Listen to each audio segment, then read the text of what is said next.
દર્શક મિત્રો, હું છું પદ્મા અનિશા. તમે જોઈ રહ્યા છો લોકસામ્ય ન્યૂઝ. તો જોઈએ આજના સમાચાર અમરેલીથી અમારા રિપોર્ટર દિનેશ સાદલ સાથે. અમરેલી જિલ્લાના માયાપદર ગામ નજીક હિટ એન્ડ રનની ગંભીર ઘટના સામે આવી છે. માયાપદર બાંભણિયા રોડ પર એક બેફામ બોલેરાના ચાલકે 7 વર્ષના બાળકને અડફેટે લીધા બાદ સ્થળ પરથી ફરાર થઈ ગયો. અકસ્માતમાં ગંભીર રીતે ઇજાગ્રસ્ત થયેલા બાળકની ઓળખ જયરાજ રહેમભાઈ વાઘેલા, ઉંમર વર્ષ 7 વર્ષ, રહે માયાપાદર તરીકે થઈ છે. બાળકને તાત્કાલિક સારવાર માટે અમરેલી સિવિલ હોસ્પિટલમાં ખસેડવામાં આવ્યું હતું.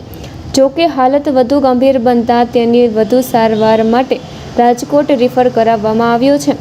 અકસ્માત સર્જી બોલેરો ચાલક ફરાર થઈ છતાં પોલીસને તેની શોધખોળ હાથ ધરી છે. સમગ્ર ઘટનાથી માયાપાદર ગામમાં ચિંતા અને શોકનો માહોલ છવાઈ ગયો છે. તો ફરી મળીશું એક નવા સમાચાર સાથે. ત્યાં સુધી જોતા રહો લોકસામ્ય ન્યૂઝ.